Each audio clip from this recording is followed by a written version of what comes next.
নেতৃত্বে পার্লামেন্ট দেখতে চাই না। কারণ সংস্কার প্রক্রিয়াকে বাধা দিয়ে উনি ইতিমধ্যেই দেখিয়ে দিয়েছেন যে আমি সংস্কারের বিরোধী, আমি রাজা, আমি ফেসিস্ট হয়ে ওঠার প্রচেষ্টায় আছি। তাহলে একটা ফেসিস্টকে বিদায় করে কেন আমি আরেকটা ফেসিস্টকে নিয়ে আসবো? এটা তো কোনো যৌক্তিকতা হতে পারে না। শেখ হাসিনা তো ভারতে পালিয়ে গিয়েছিল, তারেক রহমান পালাবেন কই? পালানোর তো জায়গা নাই। কারণ আওয়ামী লীগের একটি বন্ধু রাষ্ট্র ছিল, বিএনপি বলে তাদের নাকি বন্ধু রাষ্ট্র নাই। আসলেই তো সত্য, তাদের বন্ধু রাষ্ট্র নাই। এই জন্য জিয়াউর রহমান আগে বুদ্ধি করে বলেছিলেন, অথবা গানের মধ্যে যেটা আমরা শুনতে পাই, প্রথম বাংলাদেশ আমার শেষ বাংলাদেশ। শেষ যদি বাংলাদেশ করতে হয় তাহলে অবশ্যই আপনাকে রিফর্মের মধ্যে আসতে হবে।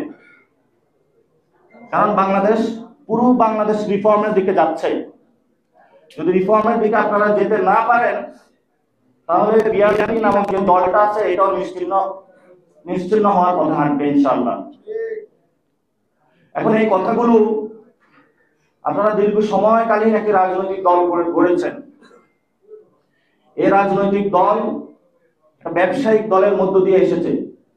এইটির দশকে যারা এসেছিল, এমপি হয়েছিল, তাদেরকে হলো গার্মেন্টস ব্যবসা দেওয়া হয়েছিল, বিদেশে যে লোক পাঠানো সেই ব্যবসাগুলো দেওয়া হয়েছিল। সেই ব্যবসাগুলো করে তারা হলো ভোটের মাঠে গিয়ে হলো টাকা দিয়ে ভোট কেনার যে একটা নিয়ম রীতি সেটা চালু করেছিল।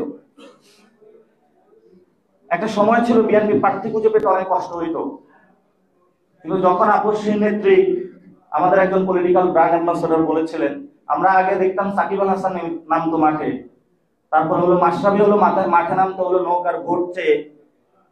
এখন নতুন ব্র্যান্ড অ্যাম্বাসেডর রাজনীতিতে এসেছে, তারা হলো ধানের শীষে হলো ভোট চায়। তো ধানের শীষে যে আপনি ভোটটা চাচ্ছেন, আপনি আগে একটু বলতে হবে যে সংস্কার প্রক্রিয়া কিভাবে বাস্তবায়ন হবে সেই বিষয়ে বক্তব্য দিয়ে আপনি ধানের শীষে ভোট চাইতে হবে। আমরা আপনাকে সম্মান করি, কারণ শহীদ ফ্যামিলিদের আমরা সম্মান করি, কিন্তু যে ধরনের হাহা রিয়াকশন আসতেছে আপনাদের একটু ভাবা উচিত। আমরা শুরু থেকে বলে আসছি শহীদ ফ্যামিলিদের প্রতি আমরা নমনীয়, কিন্তু ৭১-এর মুক্তিযোদ্ধা কার্ড খেলে কেউ যদি স্বৈরাচার হইতে চায়, ২৪-এর শহীদ ফ্যামিলির কার্ড খেলে কেউ যদি আবার নব্য ফ্যাসিস্ট হতে চায়, সেখানে কোনো কিন্তু আমরা কম্প্রোমাইজ করব না।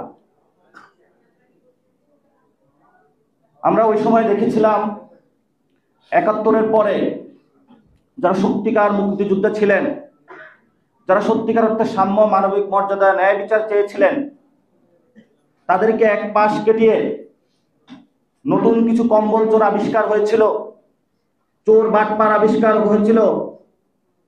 যারা মুজিব ভাই বলে সারাদিন মুখে ফেনা তুলেছিল, তারা বাংলাদেশটা একটা ফ্যাসিজমের দিকে নিয়ে গিয়েছিল। আর এখন নতুন করে ২৪-এর জুলাই শহীদদের রক্তের উপরে দাঁড়িয়ে তারেক ভাই স্লোগান দিয়ে নতুন করে বাংলাদেশে নতুন ফ্যাসিজম